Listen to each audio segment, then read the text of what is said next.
Alors tout à l'heure, vous avez eu la chance d'écouter Coquillette, et maintenant on va écouter Daitoa. Bonsoir. Bonsoir. On va faire connaissance un peu. Normalement, je ne fais pas connaissance avec tout le monde comme ça, mais... Je veux me perdre dans tes lèvres, elles qui réveilleront mon démon. Que le pire se délivre et dise bien plus que des mots. Si tes frissons brûlent l'enfer, alors je veux être un damné, 1000 ans ne pourraient suffire, effaçons tous nos mains. Seule l'amarre de ta chair fait que je ne veux pas périr. Il y a Eros à ta cime, tu es l'Everest de mon plaisir. Tu es le sphinx, tu me questionnes, je suis ton griffon qui te griffe, ma chimère, je m'abandonne et ton plaisir est une gifle.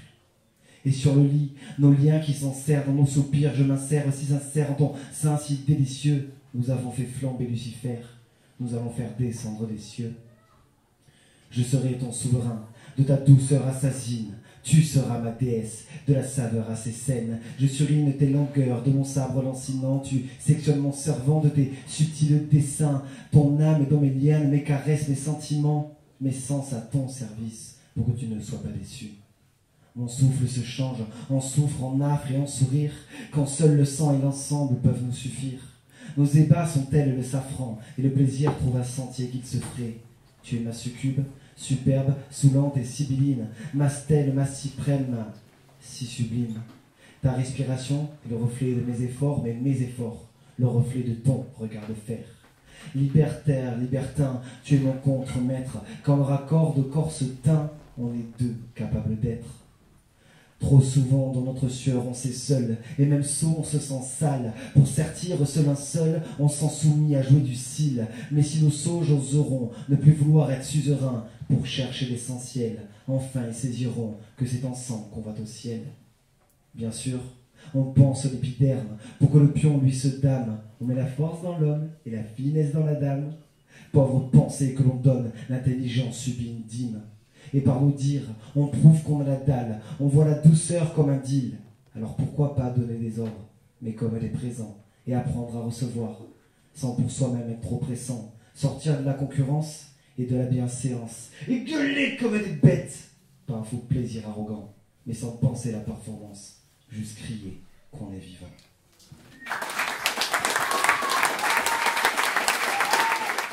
Alors, on va pas perdre de temps, on va reprendre direct, on va parler porno. Voilà.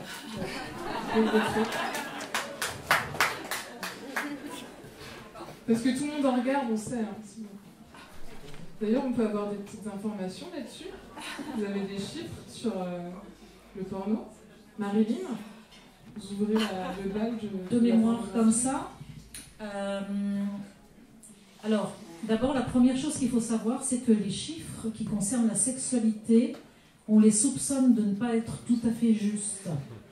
Même les grands sociologues qui ont fait la dernière enquête sur la sexualité des Français, publiée en 2007, écrivent bien, sous certains tableaux de résultats, on n'est pas vraiment sûr quand même que tout le monde ait bien répondu ce qu'il vivait. Hein. Bon, alors la preuve est par exemple que quand on prend un couple et qu'on demande, question classique de sociologue, la fréquence des relations sexuelles, si tant est qu'on définisse les relations sexuelles, eh bien, dans le même couple, l'un et l'autre ne donnent pas la même réponse. Donc là, on sait qu'il y a déjà un problème. Donc, quelques chiffres, quelques enquêtes plus ou moins fiables disent qu'un enfant de 10 ans sur 2 a déjà visionné des images pornographiques. Et je n'ai plus de chiffres en tête concernant les adolescents, adolescentes, mais c'est une grande majorité. Voilà. Et ensuite, concernant les adultes, je n'ai pas en tête une enquête sociologique, encore une fois, hein, parce qu'après on aura des sondages, on aura des choses qui circulent sur... qui sont des enquêtes qu'on fait par Facebook, etc., mais qui ne sont pas représentatives de la population, en fait. Hein. Mais si je me fie à mon cabinet, et au tien... Moi, 100%. Bon, oui, bien sûr. Chez les hommes, hein, chez les femmes, moins, mais il y en a quand même. Oui, bien sûr, voilà. Hein, bon, l'image pornographique est très facile d'accès. Je disais, dans mon cabinet, 100% des hommes regardent du pornographique. sans limite d'âge. Au niveau des femmes, on est plus aux alentours de 45-50. Mais il y a une explication là-dessus, c'est que dans la fantasmatique de l'homme, la vue, en fait, est le sens prédominant. Donc forcément, il va regarder des images. Alors que chez la femme, c'est l'imagination. Donc forcément, elle va moins aller regarder des images, mais elle en regarde aussi. Ça pourrait être un peu des deux chez les deux. Comment ? Ça pourrait être un peu des deux chez les deux. Un peu d'image, un peu d'imagination. Non, c'est vraiment... Non, chez l'homme, en fait, l'homme utilise le porno pour la masturbation. Et donc l'homme regarde. Le scénario aussi. Oui, mais... Surtout le bien scénario, sûr. le Le dialogue. C'est évident. Disons que c'est une des caractéristiques qu'on connaît. Voilà, donc la femme, elle va être moins visuelle. Voilà. Alors aujourd'hui, il existe du porno qu'on appelle alternatif, féministe, qui élargit un peu cet imaginaire-là qu'on peut avoir, qui apporte d'autres référentiels, parce que... Martin, vas-y. Non, je vais pas te couper. Je vais bientôt finir, vas-y. Non, mais enfin... Non, mais c'est tout ce que je voulais dire, donc si tu veux... Ouais, non, juste signaler, donc il y a le porno féministe et tout ça. J'aurais un mot à dire à ce sujet, mais aussi le porno audio. Ça, c'est un truc, il y a peu de gens qui savent que ça existe, mais il y a une fille qui fait du porno, une femme qui fait du porno qui s'appelle Olympe de G, vous pouvez le suivre sur Instagram par exemple, et elle a lancé un mode de porno audio qui s'appelle Vox, VOXXX3X. Donc si ça vous intéresse, voilà, ça peut-être ça recoupe ce que tu disais sur le côté non visuel, et elle vient de sortir un nouveau mode porno audio pour les hommes qui s'appelle Cox. CO et 3X. Voilà, donc vous pouvez aller faire un tour. C'est à podcaster, à écouter, et voilà. Oui, on vous le conseille vivement. Et c'est gratuit. Vous pouvez l'écouter comme n'importe quel podcast. Voilà, c'est ce que je C'est ça. Voilà, il existe d'autres choses. Marie-Lou, vous voulez compléter ? Oui, je voudrais dire deux choses. D'abord, effectivement, que le porno existe déjà depuis toujours. Hein. Bon, il n'y a qu'à regarder on va dire les Pompéi, hein, d'accord. Et évidemment, il a pris un essor avec la vidéo, entre guillemets. Hein. Bon, l'objectif du porno, c'est exciter. Excitation sexuelle, réaction du corps, c'est l'objectif, d'accord. Mais le porno est aussi très normé, de la même manière que le reste. Donc le porno, il est normé de la manière suivante. D'une part, il est fabriqué, on va dire, depuis un certain nombre d'années, en priorité pour exciter les hommes.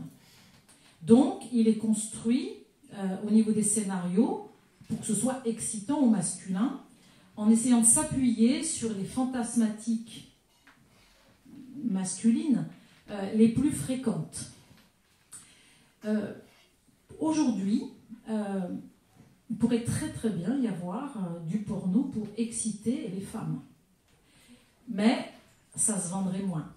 Donc n'oublions pas que le porno est commercial, avant tout, et qu'il n'est pas représentatif de ce que l'être humain, entre guillemets, peut vivre dans sa sexualité et non plus dans sa fantasmatique. Ça reste de la fiction. Alors, c'est de la fiction, c'est important à expliquer aux jeunes, hein, et tu le fais certainement, Myriam. Mais, bon, alors la fiction ou pas, hein, ça dépend, hein, d'accord. On a une très grande spécialiste justement de l'étude du porno qui est Ovidie, qui fait du très très bon travail d'analyse et c'est très intéressant. Et effectivement, pour l'instant, j'ai envie de dire, c'est difficile dans le porno de sortir du porno stéréotypé et normé tel qu'il a été construit pendant des années, parce que c'est moins commercial. Et c'est pour ça qu'on peut financer des gens comme Olympe de G, par exemple. Il y a souvent sur les plateformes de financement participatif, des appels à financement pour des films porno féministes, et voilà, ça peut valoir le coup de les financer. Myriam? Alors, quelqu'un qui arrive discrètement, que je n'ai même pas vu, c'est Agnès Dudon. Bonjour Agnès. Bonsoir. Bonsoir. Bonjour. Bonsoir. Bonjour. Bonjour. Agnès, est-ce que tu peux te présenter? Oui. Alors, je m'appelle Agnès Dudon, je suis sexologue, je travaille avec Myriam. Je reçois principalement des personnes dans le cadre du département, mais je suis là en mon nom propre et non pas du tout au nom du département, mais c'est pour contextualiser. Voilà, je travaille avec le centre de dépistage, le CEGIP, et donc dans ce cadre-là, je reçois les personnes qui me sont orientées par des professionnels médicaux, paramédicales. Voilà. Du coup, tu accompagnes ces personnes dans leur sexualité? Oui. Avec une maladie, en fait? Ah, pas forcément. Pas forcément. On appelle ça des troubles sexuels. D'accord. C'est quoi les troubles sexuels? Ah oui, bah... T'es pas là au début, on se rattrape. Alors, ça peut démarrer par un mal-être, tout simplement. Et d'ailleurs, je viens de faire mes stats. Ça, c'est pas très sympathique. Les stats. Et j'ai remarqué une augmentation très croissante du mal-être, sans trouble précis.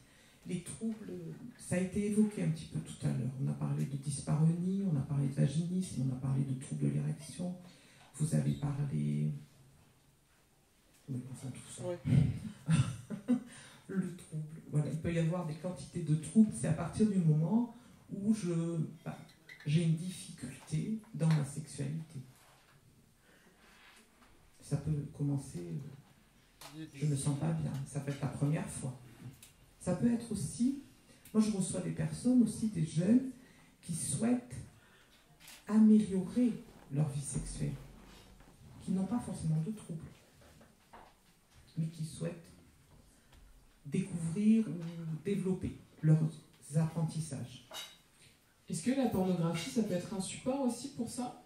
Est-ce que dans le cadre de la profession de sexologue, on peut recommander de regarder du porno? Ça peut arriver.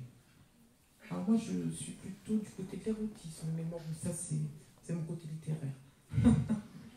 Mais pourquoi pas du porno? Pourquoi pas? Il y a toutes sortes actuellement. Ce que je voudrais juste ajouter, justement, quand je vous écoutais bien là tout à l'heure, depuis quelques mois, j'ai quand même plusieurs jeunes. Enfin, quand je dis jeunes, moi je dis c'est jusqu'à 30 ans, 25-30 ans, quoi, des jeunes hommes qui donc auraient été, entre guillemets, éduqués. C'est eux qui le disent, hein, c'est pas moi, au porno, et qui ressentent des troubles. Et des troubles dans la relation. Et là-dessus, justement, quelle clé vous donnez quels conseils vous donnez à ces personnes-là pour qu'elles sortent justement de ces troubles-là? C'est hyper large comme question, mais on a besoin un peu de conseils aussi, c'est le but de la soirée. Je crois que ce qui pose difficulté, c'est toujours une certaine exclusivité des sources d'excitation sexuelle. D'accord? C'est-à-dire que si ce qui nous excite, c'est ce type de choses-là, et quasiment exclusivement ce type de choses-là, c'est-à-dire ce support-là, ou cette manière de faire-là, ou cette pratique-là, ou dès qu'on commence à être dans une certaine exclusivité, à ce moment-là, il peut apparaître effectivement des difficultés. Par exemple, prenons un exemple. Hein. Avoir une excitation en regardant un film pornographique, d'accord, se masturber pendant qu'on regarde un film pornographique, par exemple de 14 ans à 18 ans, et exclusivement ça, en soi, le corps fonctionne bien, la sexualité fonctionne, ça apporte du plaisir, donc en soi, c'est valable. Et tout est valable, j'ai envie de dire, ou presque. À partir du moment où on est dans le cadre de la loi, bon. Là où on va commencer à rencontrer des difficultés, c'est quand on va vouloir avoir du plaisir dans la relation à l'autre. Parce que si le porno, le support pornographique est le seul support qu'on ait utilisé pour vivre des excitations sexuelles, eh bien, on va se retrouver un peu démunis, parce que ce qu'on va vivre dans la sexualité ne va pas être suffisamment excitant. Donc, dans la réalité, le trouble, c'est pas par rapport au porno. Le trouble, c'est par rapport à, on va dire, le côté exclusif de ce qui est excitant, ce qui fait monter l'excitation, ce qui la déclenche et ce qui fait passer le seuil de l'orgasme. Plus on ouvre son éventail, et plus la sexualité est riche. Comment on ouvre son éventail? Alors, en fait, on est dans un processus de conditionnement du corps. C'est tout bête, hein, d'accord? Donc moi, je dis souvent, j'utilise beaucoup de métaphores.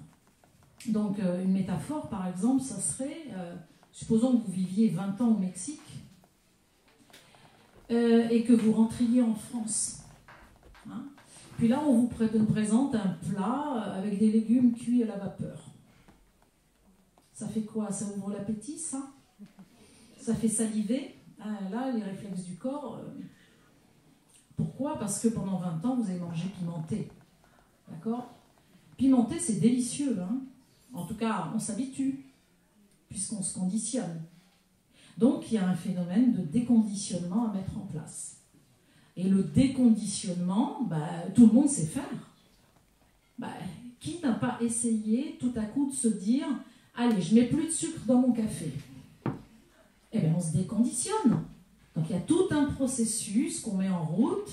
Alors, il y a des adeptes du radical, plus du tout de sucre à partir de maintenant. Sauf qu'il n'est pas bon le café. Hein. Donc ça, c'est pas très, très motivant comme processus de déconditionnement. Et donc, imaginez dans la sexualité, je vous laisse transposer. Donc, il faut arriver à diminuer la dose de sucre ou alterner un café avec sucre, un café sans sucre, enfin, etc., jusqu'à ce qu'on ouvre son éventail. C'est-à-dire jusqu'à ce qu'on rajoute à ce qui est érotisé chez nous plus de choses. C'est tout. Ce que tu racontes me fait penser au livre de Martin, d'aide de la pénétration, puisque dedans tu expliques qu'il faudrait imposer 2 mois sans pénétration en général. J'exagère un petit peu, mais c'est presque ça quand même. Ouais, t'exagères un petit peu. Non, mais alors, je rappelle, c'est un livre d'écrivain, c'est pas du tout un livre. Je critique la norme, mais c'est pas non plus pour imposer une nouvelle norme, et c'est pas un livre contre la pénétration. Donc oui, c'est un passage un peu plus léger peut-être du livre, où je dis oui, je dis même que l'ONU devrait intervenir et imposer ces relations du monde entier. Donc non, évidemment, c'est juste comme ça. Mais je pense que dans les faits, ouais, ça ferait beaucoup de bien à... C'est une apparente contrainte, en fait, qui serait libératrice pour beaucoup de couples, je pense, de tout d'un coup dire, voilà, pendant un mois, vous allez faire l'amour, mais sans pénétration. Qu'est-ce qui va se passer? Qu'est-ce que vous allez inventer? Qu'est-ce que vous allez découvrir? Je pense que ça serait très riche. Mais évidemment, c'est pas du tout... il ne s'agit pas de forcer les gens à... Tu leur proposes juste de ne plus mettre de sucre pendant 2 mois. Ouais, c'est ça, on peut dire ça. Mais en tout cas, il se passe des choses, en fait. Il se passe des choses. Alicette, tu voulais rebondir sur tout ce qu'on vient de dire sur le porno, sur le... Oui, par rapport du coup au mal-être que pouvaient ressentir les jeunes et peut-être les hommes, je parle beaucoup des femmes, mais les hommes aussi comptent. Est-ce que c'est... Enfin là c'est vraiment en tant que femme en fait que je parle, mais je pense que c'est certainement lié aussi à cette notion de performance qui est montrée dans le porno. Et donc du coup, on a l'impression que la partenaire, c'est ce qu'elle cherche, alors que certainement pas. Enfin, en tout cas, pour parler avec pas mal de femmes, c'est absolument pas ce qu'elles cherchent, elles n'en ont pas besoin, que ce soit au niveau de la forme ou de la durée d'ailleurs.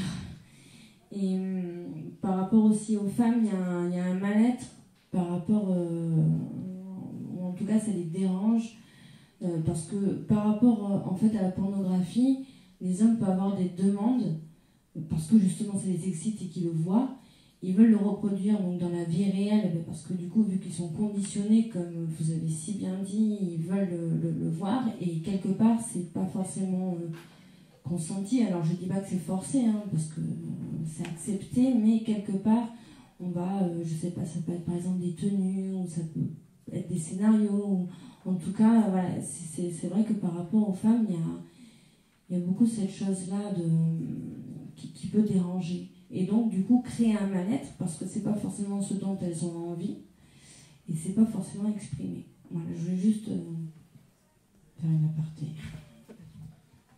Myriam, justement, par rapport à ce que vient de dire Alissa, que le fait et aussi ce qu'a dit Marine, le fait de regarder exclusivement du porno, de construire sa sexualité uniquement à travers ça, notamment quand on est jeune, ça peut effectivement avoir des impacts ensuite dans la manière dont on va interagir avec ses partenaires sexuels. Comment, justement, vous faites, entre guillemets, de la prévention, parce que, attention, tout n'est pas mauvais dans le porno, et on a parlé de diversifier voilà, le panel d'outils, de ressources qu'on a à notre disposition. Comment vous abordez la question du porno avec les jeunes dans le cadre de tes interventions? Alors, comment c'est abordé? C'est toujours abordé. C'est une question qui arrive toujours avec les jeunes. Je n'ai pas souvenir d'avoir passé une séance avec des jeunes sans avoir abordé le porno. Alors, comment il vient sur le sujet, enfin, comment le sujet vient plutôt dans les échanges, je ne sais pas, j'ai pas le lien. Toujours est-il qu'ils éprouvent le besoin d'en parler parce que ils se questionnent sur est-ce que c'est bien de regarder du porno, puisqu'ils entendent dire que c'est pas bien, effectivement, en tout cas, c'est interdit aux moins de 18 ans, et donc les jeunes que l'on rencontre, ils ont moins de 18 ans, et pour autant ils accèdent à la pornographie, et effectivement, plutôt de plus en plus tôt. Ce qui les fait réagir, en tout cas ils nous disent toujours, c'est vrai, c'est pas la réalité. Donc ça, ils en ont conscience, ils disent bien, on sait, c'est pas ça. Mais pour autant, ils ne savent pas ce que c'est. Donc leur réalité, c'est ce qu'ils voient dans ces films, c'est ce qu'ils essaient de reproduire. Et moi, il y a un gamin qui m'a marqué particulièrement, je donne l'exemple, c'est qu'il disait au groupe, ben moi de toute façon, la fille, moi je la doite et je sais que ça lui fait du bien. 15 ans. Et donc pour lui, ce qu'il avait appris dans les films porno, c'est à partir du moment où je mets un doigt dans le vagin d'une fille, je sais que de toute façon ça va lui faire du bien. Et donc on lui renvoyait, enfin déjà on reparlait de la masturbation, que la fille elle ne connaît pas son sexe, qu'elle ne sait même pas elle si en mettant un doigt dans son vagin ça va lui faire du bien, et de quelle manière on le fait. Du coup ce jeune était décontenancé et il a répondu, mais ça veut dire que ma copine, elle a toujours simulé. Et donc voilà, et donc on est rentré dans le débat, et moi, de mon point de vue, hein, j'ai une petite expérience enfin de terrain, j'ai pas les connaissances que peuvent avoir les personnes qui sont là aujourd'hui. Toujours est-il que la sexualité, oui, c'est un apprentissage, mais c'est un apprentissage par les sens, et c'est pas par la pornographie. La pornographie, il me semble que tant qu'on ne sait pas ce qu'est la sexualité, tant qu'on ne l'a pas expérimenté, l'aborder par la pornographie, à mon sens, c'est mettre les jeunes en échec, et on le voit bien. Quand on les rencontre en entretien individuel, ils vont se livrer davantage parce qu'ils sont dans un espace sécurisant, et du coup ils viennent dire des choses. Et ce qu'ils disent, et moi c'est vrai qu'en 2 ans, là je trouve qu'il y a une croissance énorme des personnes qui viennent et qui parlent de leurs problématiques sexuelles. Vraiment, hein, je suis effarée du nombre de personnes qui vivent une sexualité qui n'est pas du tout épanouie. Alors, est-ce que le porno en est la cause? Je ne sais pas, mais il y en a plusieurs causes, je pense.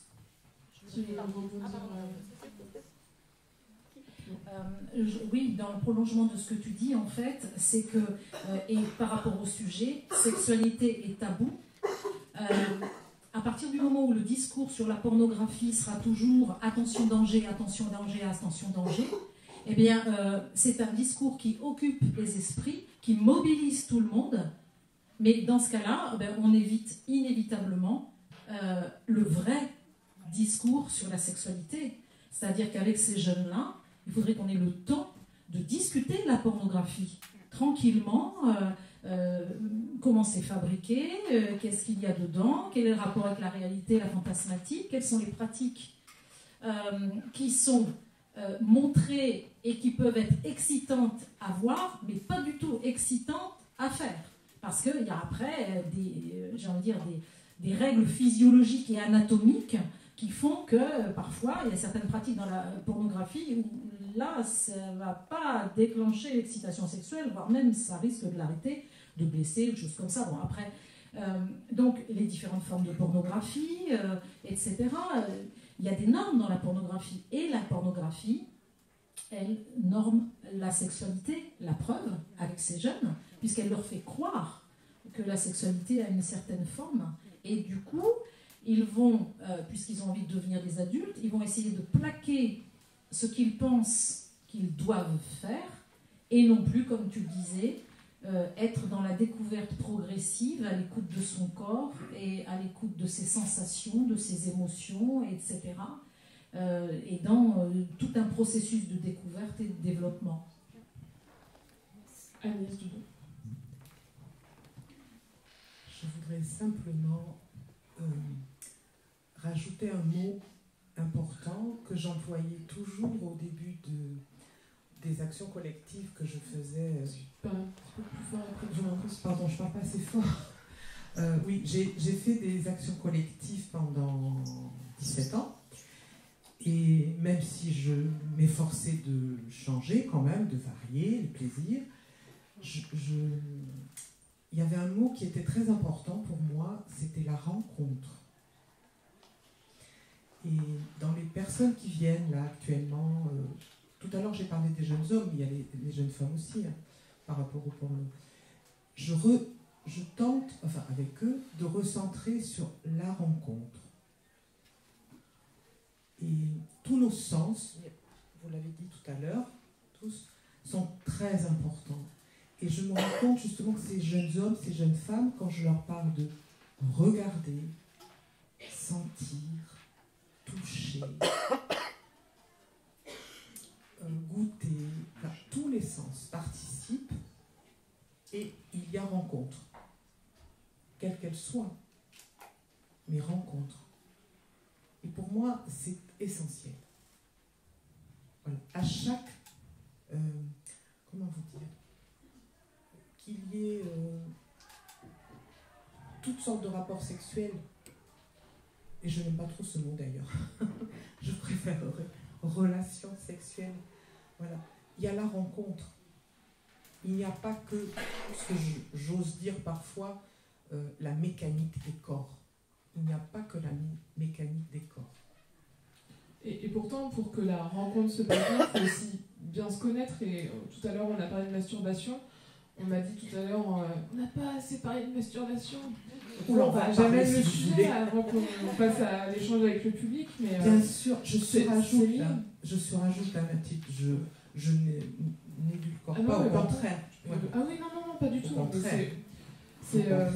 Les apprentissages, se connaître, découvrir son corps. Tout à l'heure, ce que Myriam a dit, quand on propose aux jeunes filles de se regarder, de se toucher, de caresser, et aux garçons aussi d'ailleurs, mais les garçons, en principe, ils ont un avantage, ils le font plus facilement. C'est dehors aussi. C'est dehors, voilà, c'est ce que je dis, c'est dehors. Ils l'ont depuis qu'ils sont nés, donc ils jouent avec, et c'est plus facile. Voilà. Hélène ? Dans la masturbation, il y a une chose que j'aime bien raconter à mes clients, alors je vais vous la raconter à vous. Un petit garçon, il est à peine sorti du ventre de sa maman, bizarrement, la première chose qu'il touche est son sexe. Une petite fille aussi, bizarrement après, elle oublie. Et donc ça veut dire que dès que l'enfant naît, le garçon naît, il est conscient de son sexe. Et ce qui va se passer, c'est qu'il va commencer à le connaître, à le regarder, il le voit, il joue avec, il apprivoise. La petite fille, elle va tenter un peu la même chose, et puis vers 3 ans, ça va un peu s'arrêter.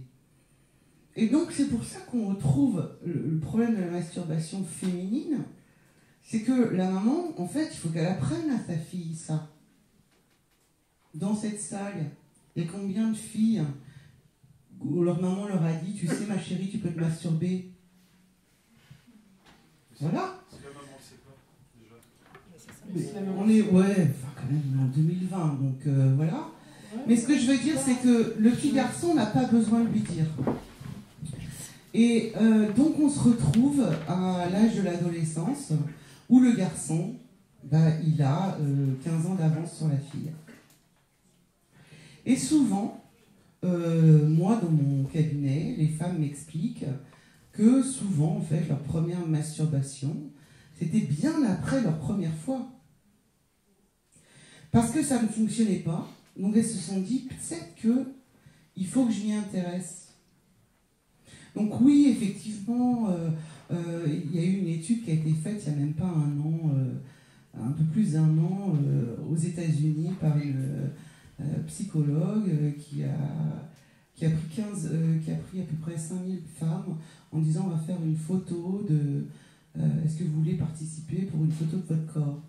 Donc elles sont toutes venues, c'était un échantillon représentatif, elles sont arrivées, on leur a fait une photo de leur vulve, et puis on a dit vous repartez avec et vous revenez dans 3 jours. Et 3 jours plus tard, on leur a dit, alors il y avait des questions, bon, il y avait plein de questions, mais il y en a une que j'ai trouvée absolument géniale, c'est combien de pourcentage pensez-vous des 5000 femmes avaient déjà vu leur vulve? Je parle de cette chose et ça s'est passé en, je ne sais plus si c'est 2018 ou 2019 parce que je suis nulle avec les dates. Mais bon, on est là dans ces années-là. Alors d'après vous, combien de pourcentage de femmes avaient déjà vu leur vulve? 20, 30, 10. Ouais, c'est ça. On est en dessous de 20%. Voilà. Donc, c'est ça qu'il faut comprendre dans la masturbation. Oui, bien sûr, il faut en parler. Oui, on va se masturber. Oui, bien sûr, moi, en tant que sexothérapeute, quand j'ai des femmes qui ont des problèmes de désir, bien sûr qu'on parle de la masturbation. Bien sûr que je leur explique, bien sûr que je leur montre sur des livres, que je leur explique ce qu'elles vont ressentir, que je leur dis que c'est normal. Mais même des hommes mariés me disent, mais est-ce que c'est normal, Hélène, que je me masturbe alors que je suis mariée? Donc, on parle des femmes, oui, c'est difficile parce qu'on a ces 15 ans de retard, mais l'homme plus vieux, parce que là on parle des jeunes, mais les hommes plus vieux, si les hommes, par exemple, à 50 ans, hein, si les hommes à 50 ans se masturbent tous les jours, qu'est-ce qu'ils y gagnent? Exactement, ils y gagnent le fait que il y a un cancer dont on parle sous cap, le cancer de la prostate, qui est un cancer quand même très développé chez l'homme. Et si l'homme, à partir de 50 ans, se masturbe tous les jours, il va avoir beaucoup moins de chances, on le sait, c'est médicalement prouvé, d'avoir le cancer de la prostate. Tous les médecins généralistes sont au courant. Qui le dit? Donc la masturbation est importante. La masturbation, c'est une partie de notre sexualité. Voilà. Juste, attends, Hélène, une toute petite précision. C'est une étude qui a été faite effectivement par les urologues. Et en fait, c'est effectivement préventif par rapport au cancer de la prostate d'avoir en moyenne 2 à 3 éjaculations par semaine. Voilà. Mais c'est pas garanti non plus. Hein. Myriam ? Oui, je voulais ajouter par rapport à la masturbation sur la petite histoire. Ce que je voulais ajouter, c'est que les garçons, vous avez un apprentissage avec votre sexe. C'est-à-dire vos parents, quand vous étiez petits, ils vous ont appris à tenir votre sexe en l'appelant zizi, en disant tu tiens ton zizi comme ça pour viser les toilettes. Donc ça, vous avez eu l'apprentissage de la part de vos parents. Vous avez eu également l'apprentissage, pour ceux qui ont encore un prépuce, de vous décaloter pour la toilette intime. Vos parents vous ont appris ces gestes-là. Et vous avez grandi, vous avez découvert la puberté, et à travers la puberté, vous avez découvert les premières éjaculations, qui sont plutôt des sources agréables, physiques. Et quand on fait quelque chose d'agréable dans la vie, ben en général, on recommence. Donc vous allez explorer votre corps et vous allez l'expérimenter par la masturbation. Et vous allez découvrir le plaisir. Nous les filles, à 2 ans, on ne tient pas notre sexe pour aller faire pipi. Nous, on nous dit, tu t'assois. Effectivement, on s'assoit, il y a un truc qui se passe, mais on ne sait pas ce qui se passe, on ne voit pas. Vous voyez le jet qui sort, vous pouvez le diriger, c'est rigolo, c'est plutôt sympa. Nous, les filles, pas du tout. Quand on est assise, il y a un truc qui arrive, mais on ne sait pas d'où ça arrive. C'est l'inconnu. Et nos parents ne nous disent pas, tu sais ma petite, voilà comment ça se passe, ton sexe, voilà comment il fonctionne. On grandit, l'hygiène intime. Je serais curieuse de savoir s'il y a des papas dans la salle, est-ce que vous vous êtes intéressé de dire à votre petite fille, quand elle avait 6 ans, ma petite fille, l'hygiène intime, pour ta vulve, voilà comment ça se passe. Voilà ce que tu dois faire. Je ne demande pas que vous leviez la main. Hein. Mais toujours est-il que même nous, les mamans, on ne dit pas à nos petites filles, ta vulve, il faut la nettoyer de cette manière-là. On dit, tu frottes et tout ira bien. Donc, ok, on fait ça. Effectivement, en général, ça va plutôt bien. Et on arrive à la puberté. Et à la puberté, nous, les filles, on a un super moment qui arrive dans notre vie qui s'appelle les règles. Et aujourd'hui, les règles, c'est encore, ça fait mal au bide, c'est gênant, ça saigne. On saigne de notre sexe quand même, c'est une réalité. Donc il y a tout ça qui nous arrive. Est-ce que nous, on a envie d'aller poser nos mains sur notre vulve pour aller la découvrir, la caresser, pour dire « Ah ouais, c'est sympa quand même ». Non. Donc la masturbation, elle arrive très tardivement. Et si on apprenait, parce que j'ai envie de dire, ceux qui ne sont pas parents et qui ont le désir d'être parents, j'ai envie de dire, changer un peu le regard que vous aurez sur ces deux sexes, que l'apprentissage, il se fasse dès tout petit, et c'est ce qu'on dit aux ados. Aux adolescents qu'on rencontre, on leur dit, vous êtes les futurs parents de demain pour ceux qui souhaitent être parents un jour, mais en tout cas, si vous commencez cette démarche à vous dire, mais oui, mais c'est vrai quand même, la masturbation, ça fait partie d'un processus, d'une étape, et qui va permettre peut-être aux femmes de découvrir le plaisir avant l'âge de 30 ans, entre guillemets. Marie-Lise et après Martin. Non, Marie-Lise, vas-y Marie. Est-ce que vous voulez qu'on lève un tabou? Alors on va enlever un tabou. On va lever un tabou au sujet de la masturbation. Masturbation, masturbare, main. C'est la racine du mot masturbation. D'accord? Donc nous, on ne dit pas masturbation, on dit auto-érotisme. Pourquoi on dit auto-érotisme? Pas parce que pour avoir une excitation sexuelle et un orgasme, il n'y a pas toujours besoin de sa main. Et quand on regarde ce qui se passe chez les enfants, les tout petits dans les crèches savent déjà avoir un orgasme sans la main. Beaucoup de petits se balancent, se frottent avec un jeu à l'intérieur des muscles internes, à l'intérieur du ventre, vont faire monter, déclencher leur excitation sexuelle, un petit orgasme, et après, vous savez ce qu'on fait? Eh bien, on s'endort. Et les personnels de crèche observent ça régulièrement. Quelquefois, ça appelle tellement les parents qui vont voir le pédopsychiatre en disant « Mais là, mon enfant a un problème ». Les enfants ont une activité auto-érotique et c'est ce tabou-là qu'il faut qu'on lève. Parce que et c'est naturel dans le sens où ils y pensent tout seuls, ils y viennent tout seuls, garçons ou filles. Mais c'est notre éducation, notre regard et nos normes sociales qui les freinent. Alors effectivement, quand on a un petit garçon, on est moins freiné. Quand on est une petite fille, on est plus freiné. Mais si chaque individu pouvait grandir dans la découverte de son corps, de son excitation sexuelle et de son plaisir sexuel sans frein, tout le monde ferait toutes ces découvertes-là. Et donc, il y a plusieurs manières de vivre son auto-érotisme, avec la main, mais aussi avec le jeu des muscles internes, et aussi par les frottements. Et on retrouve chez un certain nombre d'adultes des habitudes qui ont été prises et qui n'ont jamais été oubliées. Et puis d'autres adultes ont pratiqué cela petit, parfois longtemps, ont oublié ou ont changé de manière de faire. Merci beaucoup, Marie. Alors, Martin. Regarde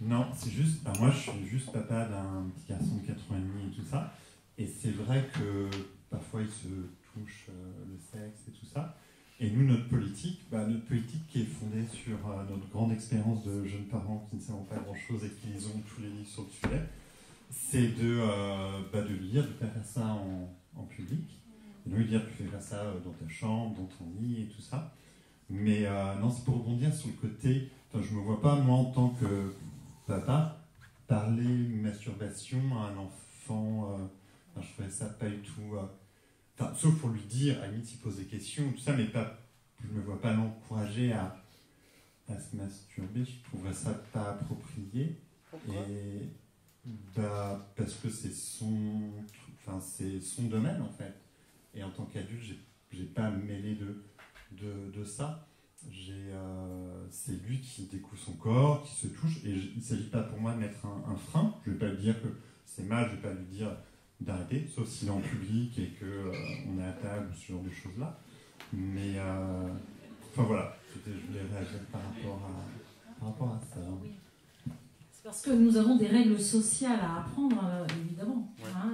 Puisqu'on vit dans une société, il y a des règles sociales qui ne sont pas d'ailleurs les mêmes dans tous les pays, puisque il y a quand même un coin du monde, et probablement plusieurs d'ailleurs, mais par exemple celui-ci il est assez édifiant. Donc il y a quelques anthropologues qui sont allés en Océanie au XXe siècle, c'est loin déjà, et qui sont allés aux îles Trobriand et qui se sont aperçus qu'en fait les enfants qui jouaient au milieu du village, dans la rue, jouaient à avoir des relations sexuelles.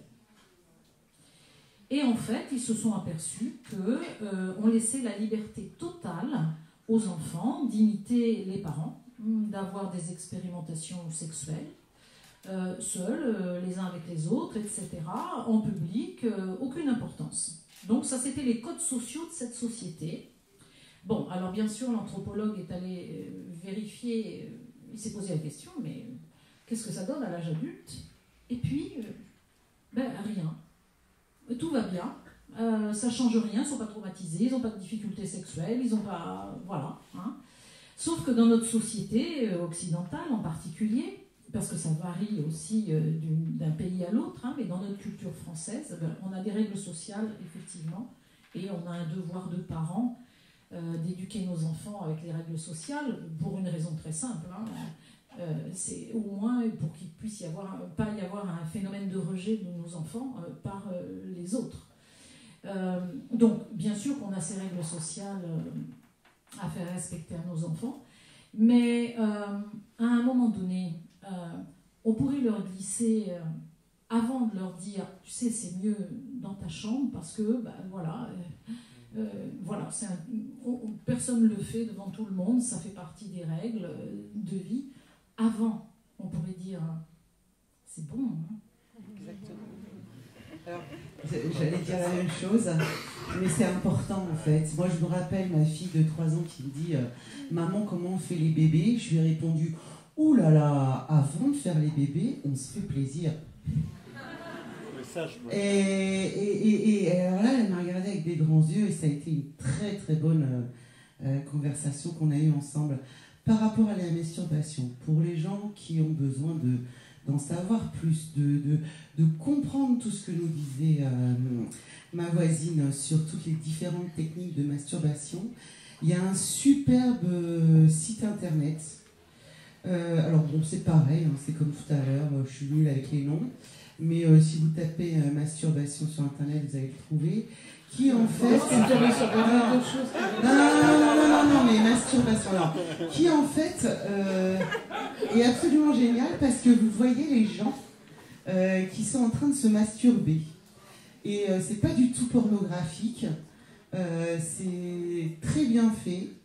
Et vous rentrez dans une intimité qui vous donnent leur intimité. Alors, c'est complètement gratuit. Ceux qui y vont, c'est ceux qui veulent y aller.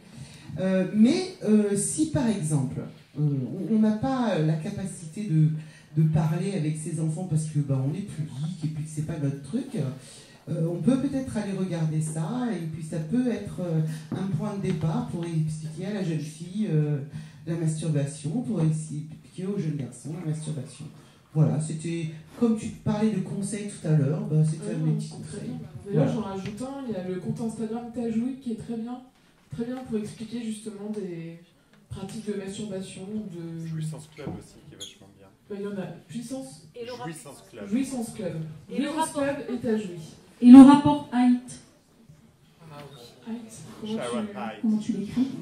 H-I-T-E, c'est un livre qui a été édité début des années 80, réédité en 2002, qu'on peut toujours acheter, malheureusement uniquement dans sa version femme. La version homme n'a jamais été rééditée. 120 questions posées à 2000 femmes, et parmi ces questions, comment vous faites pour vous masturber? Et elles le disent. Moi, je voulais juste ajouter une petite chose, c'est que vous avez tout ce qu'il faut pour vous masturber. Enfin, j'ai envie de dire, il n'y a pas besoin non plus de support. Vous êtes tous en capacité de pouvoir vous masturber et ressentir des choses dans votre corps. Après, vous expérimentez. C'est bien ou c'est pas bien, mais il faut chercher un peu. Alors, Martin, et après on va passer aux questions. Ah, pardon. Merci. Ouais, non, je regrette. Ce soir, il devait y avoir une dame qui travaille dans un sex shop, un love shop. Love shop. Et elle n'est pas là ce soir, donc on pense à elle parce qu'elle. Enfin, voilà. Ouais, on a tout ce qu'il faut pour se masturber et tout ça. Non, mais c'est pour ça, l'avis de. Je suis pas du tout un expert et tout ça, mais c'est vrai qu'il y a les sextoys. Alors, c'est un autre continent. Et il y a plein de sextoys différents. Pour les hommes, il y a les masseurs prostatiques, par exemple. Ils disent bien ce qu'ils veulent dire. Pour les femmes, là, ce n'est pas à moi d'en parler, mais il y a aussi différentes. Il y a d'autres choses que le fameux God, et même au niveau des vibromasseurs, il y a toutes sortes de vibromasseurs, d'aspirateurs à clitoris et tout ça. Mais là, pour le coup, il faudrait vraiment. Il aurait fallu que la spécialiste soit là pour en parler. Enfin voilà, c'est un continent, et ça rejoint le côté du c'est pas naturel en fait. Non, c'est ludique, c'est ludique. Bah, c'est pour ça, on s'en fout en fait du c'est pas naturel. Ouais. Voilà. Et que les gens qui disent en général c'est pas bien parce que c'est pas naturel, c'est des... Tout est possible. Voilà, tout est possible. Alison. Pour finir ce soir, moi je pense que c'est essentiel en fait. C'est essentiel, pourquoi? Parce que à partir du moment où on commence à s'intéresser à soi avant de s'intéresser à l'autre, ben, du coup on peut guider l'autre et du coup ben, ça se passe beaucoup mieux. Et pour en revenir à la masturbation, c'est clair qu'on a 50 millions de possibilités. Et Virginie aurait été là, oui effectivement, elle aurait pu commenter sur ça, mais je pense que on a la possibilité à l'heure actuelle effectivement de lever tout ça, et je pense qu'il est temps. Il est temps, et prenez soin de vous, prenons soin de nous pour justement avoir des relations sexuelles beaucoup plus épanouies, mais surtout beaucoup plus conscientes en fait, et qui va au-delà du rapport sexuel lambda, voilà, mécanique, oui, même.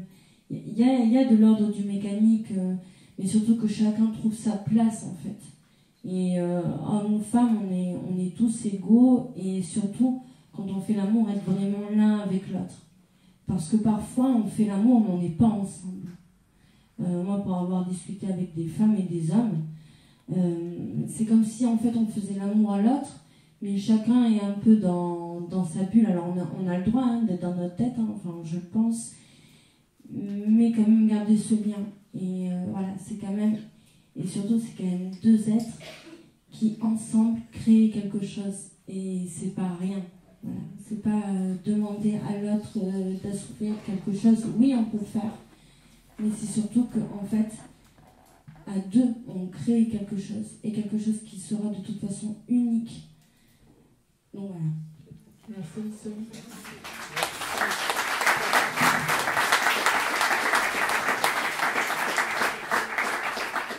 Agnès, tu voulais ajouter quelque chose? Après, on va passer aux questions, mais là, c'était magnifique. Oui, mais après, c'est très belle phrase. C'était juste... justement, on revient à ce dont on parlait au tout début, les tabous. Parce que moi, je reçois quand même de nombreuses jeunes filles ou jeunes femmes qui me disent « Ah non, non, moi je veux pas. Ah non, non, mais c'est pas pareil tout seul. Ah non, non, je ressens rien. » Et là, justement, travail de, comment dire, de discussion, d'apprentissage, d'ouverture, mais c'est pas, enfin, il n'y a pas d'injonction non plus. On ne peut pas faire une injonction à la masturbation. Ça représente quoi? Enfin, j'entends beaucoup, moi, je ne veux pas. Moi, je veux être avec quelqu'un. Alors là, est-ce qu'on revient à des normes